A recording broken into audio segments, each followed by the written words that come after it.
Let's do this. Are we ready? Here we go. Okay. I have no idea what I'm doing.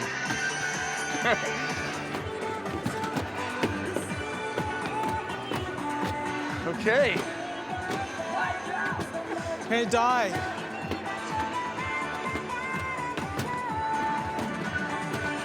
You're good.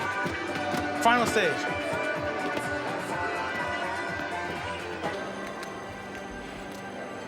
You are a legend! We are f***ing legends. Legends.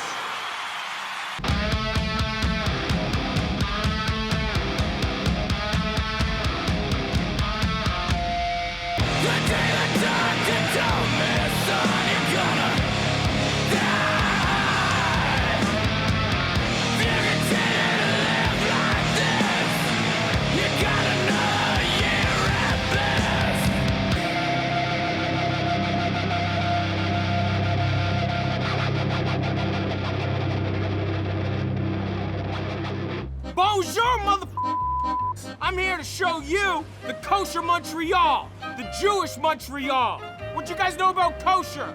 Dairy and meat? No way! How do you know this Cajun spice is kosher?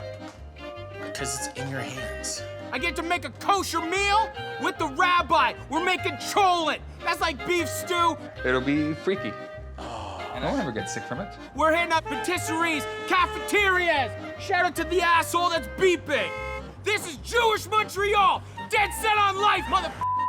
Bienvenue.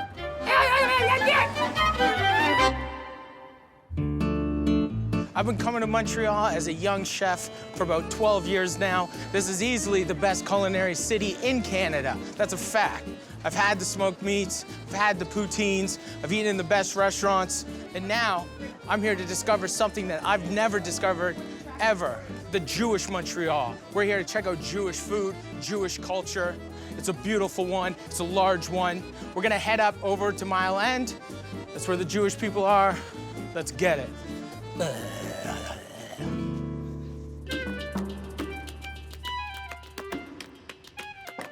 Hello? Hey. Hey, what's Welcome. up? I'm Matty. Yisrael. Hey, Israel? Yisrael. Israel. Yeah, that's good. Israel. Yeah. Oh, man. That's good. You're gonna get this Hebrew down. Okay, I'm working Yeah, on it. yeah. Been practicing. Take a seat. You want to counsel? You don't come to a rabbi for no reason. I know, I got some problems.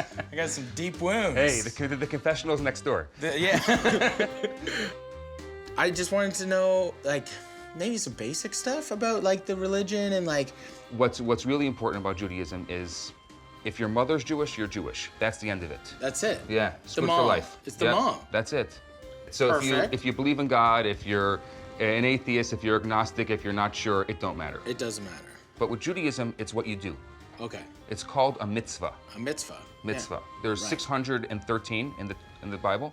It's a lot. Yeah. I don't know 613 things about anything. Each mitzvah Right. is a connector. It's a way that you connect to God. So Right. some of them have deep spiritual significance to them, and some Okay. of them have absolutely no significance. You just do it because. Because. That's it. Okay. Like, for example, meat, Yeah. animals have to chew its cud and have split hooves. Okay.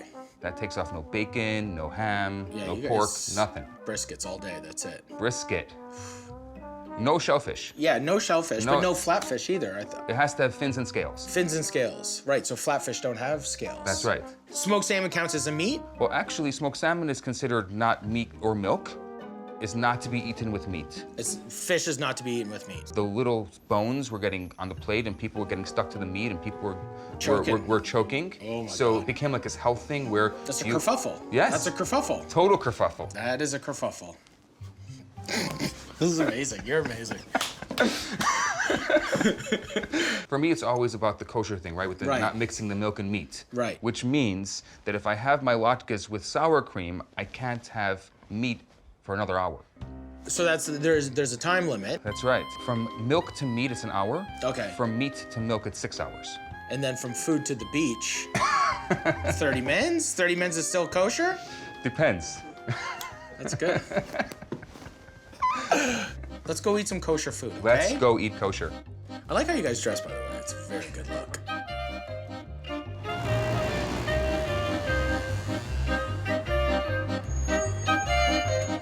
can't touch the lemon. No. Very important. Don't touch the Very important. Don't touch the lemon. Here we go. This is Chesky's. It smells good in here. This place. It's the best. This is the one, eh? They got the Seinfeld Unity cookie. We're gonna have to get one of those. So they have two kitchens here. They have a dairy kitchen, Yeah. and they have a parve kitchen, which means that it's not dairy or meat. Okay. Because that way, if somebody wants to eat some of the non-dairy items with Right. their meat, Right. they could do that. Okay, perfect. Okay, hi. We'll get 2 black and whites. Yeah, I'll get 1 of each donut. One of each. 1 of each. We gotta try it. We Okay. gotta try each Okay. donut. Okay, we'll get the cinnamon and the chocolate. Well, we'll get 2 of each. Yeah, please. Will we get a cannoli, please? We'll get a mix of the cookies. 1 of each. 1 of each. Yeah, please. I think that's it. I think we're good here. Thank you so much. I appreciate it. All right, let's get it. Got some good stuff, huh? Maybe start with the Unity cookie? The Unity cookie. It's good. Yeah. That Unity tastes real good. Okay, what are we going for next? Donut. The donuts. The cannoli. There we go. I'm just into the frosting. I love this frosting stuff. The Unity cookie's cool because of Seinfeld. This is a very tasty treat. I just don't want to be a glutton, you know? No, neither do I. I hate being a glutton. We're sitting here with a bag full of desserts and pastries. We kind of had dessert before we had lunch. I know. So do you think, can we go grab a sandwich or what? No, this is dairy. Mm-hmm. You know what that means now, right? You can't eat meat for an hour. That's right. Good. Look at that. I feel like I taught you something today. It's yummy. This is so good. Is it worth not eating meat for an hour? Yeah. Okay. What are we gonna do for an Okay. hour then? Okay, take your time. Okay. Left, right, left, right. Hasidic Jews are a subgroup of Orthodox Judaism. Many ultra-Orthodox live in seclusion and view outside cultures as a threat. Yisrael is such a cool rabbi because he feels that it's possible to integrate while maintaining their lifestyles and values. So tell me about the neighborhood. This is Ushima. It's a mix of French Canadians and Hasidim. Okay, I think it's the biggest Hasidic community in Canada. right. You know, a lot of these families are just offspring of those original survivors that came here after Right. World War II. Okay. And you got all different types of Hasidim here. Very insular, very close-minded in general. Right. But I think things are changing. I hope so, at least. I think So people- they must be looking out their windows thinking, why is some rabbi riding around with some fat guy with tattoos? definitely getting some stares here. There's no question. Not too many rabbis would be open-minded enough to ride tandem with the guy who looks like Bam Bam Bigelow through the Hasidic part of town. But I guess that's what makes Yisrael the hipster rabbi.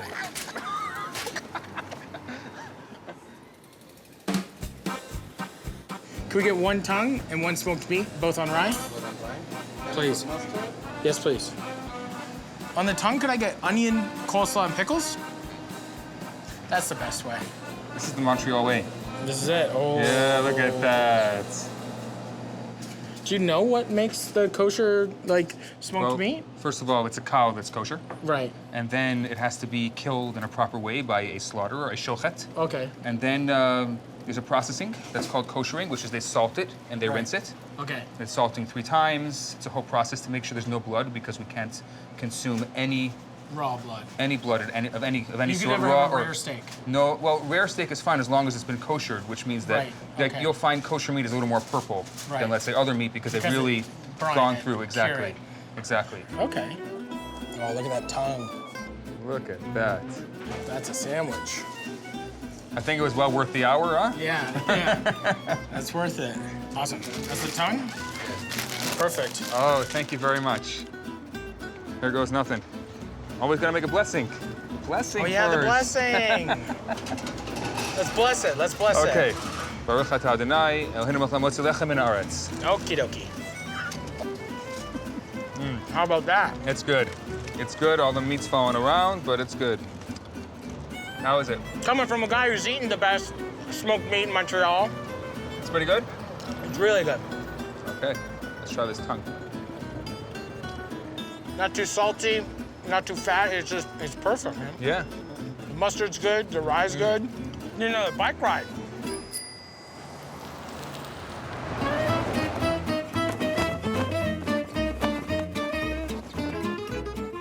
I want to get the rabbi a gift from CôTE-SAINT-LUC Bagel, a Montreal institution with possibly the best bagels in North America.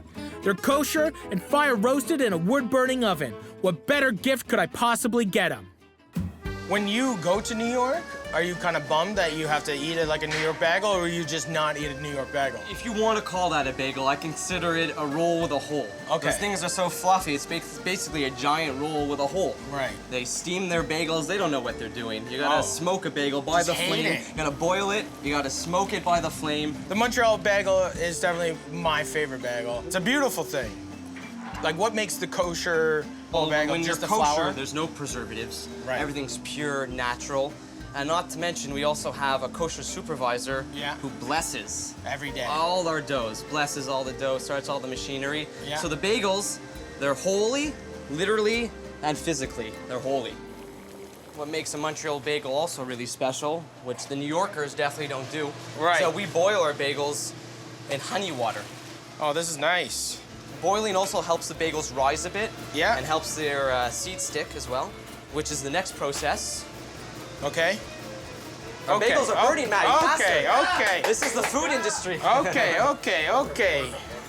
Look, Look at the pro, four Four. at a time. I've been kicked off the line. And you're I'm trying, it's not fast enough. Chef, let's hit Money it. shot, there we go.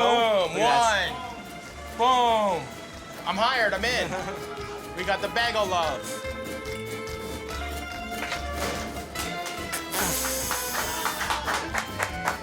It's tougher than you think, guys. Kosher bagels, baby. Kosher Montreal.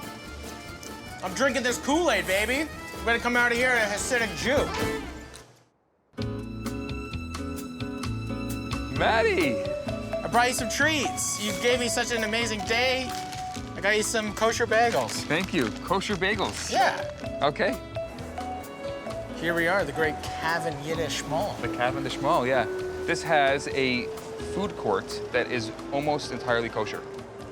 I want to introduce you to my friend. Yeah? This is Dudu. Dudu? Yeah. Hi, I'm How are Matty. you? Nice to meet to you. Yeah, Dudu, I have a gift for you. Oh, nice What do you gift. mean? I bought those this morning. I'll and give then you the full- rabbi, You can have full credit. he's it's regifting okay. my gift. No, thank the both of you. How's that? Yeah. Everything's there. So do you think we can get some pie? What kind?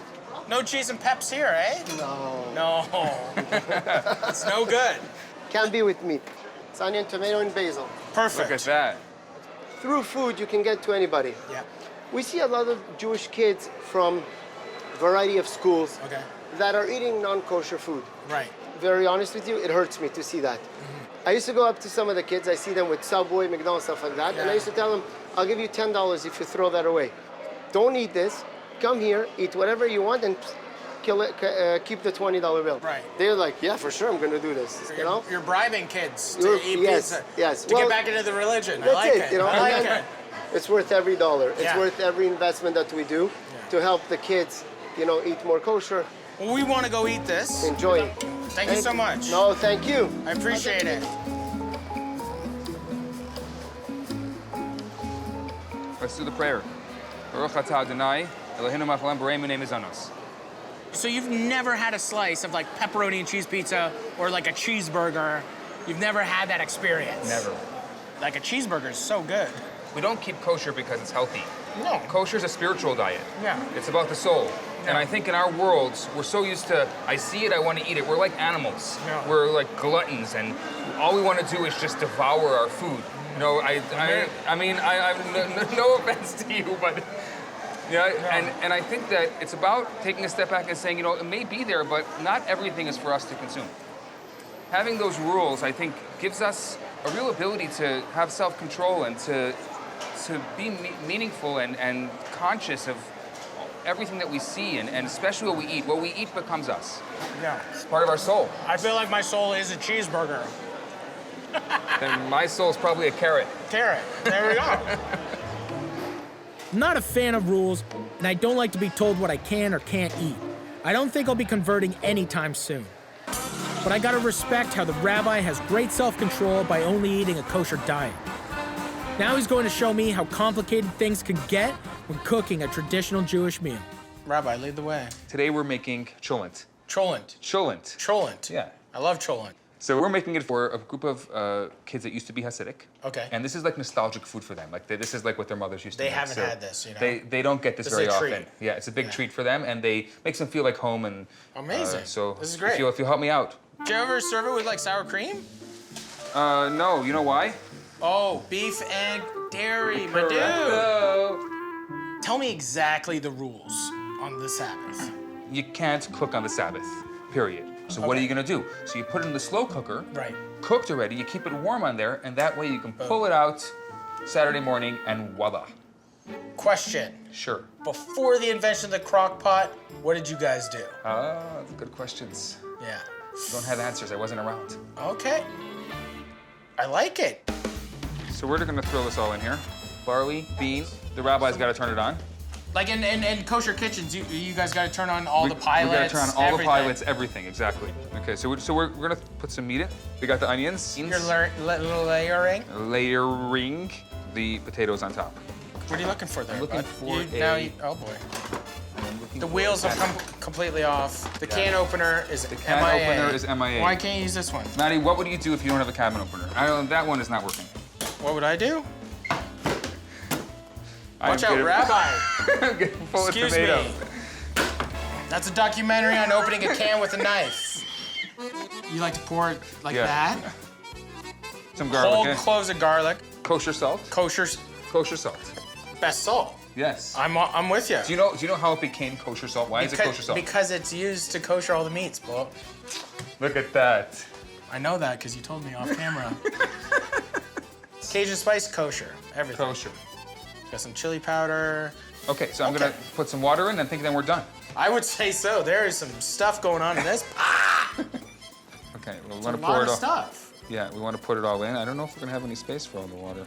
With cooking, you can always add but never take away. My That's friend. right. Oh my goodness. That looks that's like what I do. that looks like barf. Doesn't it? Okay. Such an amazing pot of stew. Hello, hello. Rabbi. Look at this. Oh my goodness. That looks good. It smells delicious. It looks like baked beans. You want to try It some? is baked meat. I would love some. Yeah. Okay. Cholas. Cholent. Cholent. What do you think? I like this. Really? Yeah. See, you were a little worried about it. It looked a little insane. Before it looked like vomit. And now it looks like horse shit. Now it looks like horse shit. Oh my God. Joel. This is delicious. I just think that it'd be really good with a big old mound of sour cream on it. Pork in it, perhaps. You eat pork? I do. Oh, you're a bad boy, aren't you? You're just trying to live your life. No judgment. Yeah. I made a change in my life. I grew up very religious. Right. And I'm 24 now, and but when I was 18, I got engaged. I got married when I was 19. I had a son when I was 21, and I got divorced when I was 22 because I decided to leave the community. Okay. Yeah, What was that's that like, growing up there? Not good. Yeah. Like there was no sports, there was no education, there was absolutely nothing. Right. And I grew up in Quebec, and until very recently, I barely spoke English, and I still speak no French. Right. And that's not fair. Was your marriage like an arranged marriage? Yes, Yeah. of course. Yeah. I grew up Mormon. Really? Yes. Oh my God. So I grew up Mormon, and my family was very involved. Because I didn't miss a day of church ever for 13 years. Never. Like we never had like a Coca-Cola in our life. We never had. Because of the caffeine. Yeah, like super straight edge, you know? Like we never had Coca-Cola, we never had, we could only watch G-rated movies. Like I never saw The Simpsons. I never saw any of these TV shows that people grew up watching. I was like 13 years old already. Like, is your son back in the community still? Yeah, he's with my ex. Yeah. How do you feel about that, knowing him growing up there? I would love for him to get an education and all of that. But I am, at this point in my life, I don't feel ready to raise a child. And I feel much better that he's with his mom. Right. So since I want him to be with his mom, so she gets to make the choices. Right. I watched my first TV show, Friends. Yeah. When, how old was I? Maybe 21. 21 was the first time you saw Yes, Friends. Yeah. And it started the ball rolling. And I started Friends. knowing stuff. Friends set you free. Did you like Chandler? Who was Joey. Joey was your guy, eh? Joey's pretty tight. I felt at a very young age I didn't belong. I didn't like going to church. I didn't like it. And then all of a sudden, like, we just stopped going to church. Like me and my two brothers, we were all 2 years apart. So we were like, are we gonna be normal? Like, are we gonna be like, what's going on? Like, we were so excited. Since I left the community and this feeling of just walking down the street and nobody knows me and I can, it's very liberating. It's crazy. It's quite a story, man. This rabbi is an amazing person, by the way, right? Yes, he is. Unlike most other rabbis, Yeah. I don't feel like he judges me. Right. I feel like he's completely cool with the life choices that I made. I think that every individual is a whole world. Yeah. And you have to look at a person for who they are. It's not my place to make choices for him. It's his world and his life, and he's gonna make choices for himself. It's a very humbling thing to meet a guy that is a part of such a black and white system and that can live outside of like within and without. And I think that in itself is living actually what these rules are about. I like the rabbi. I think he's an amazing person. I think he's great. You know, we've had such a great time together, and it's beyond welcoming. With my experiences in life, I think that everyone should be able to do what they want to do. Like, everyone should have education. Everyone should be able to fall in love with who they want to fall in love with. Everyone should be able to eat any kind of meat that they want. Everyone should be able to have sour cream on their cholent. That's the world I want to live in.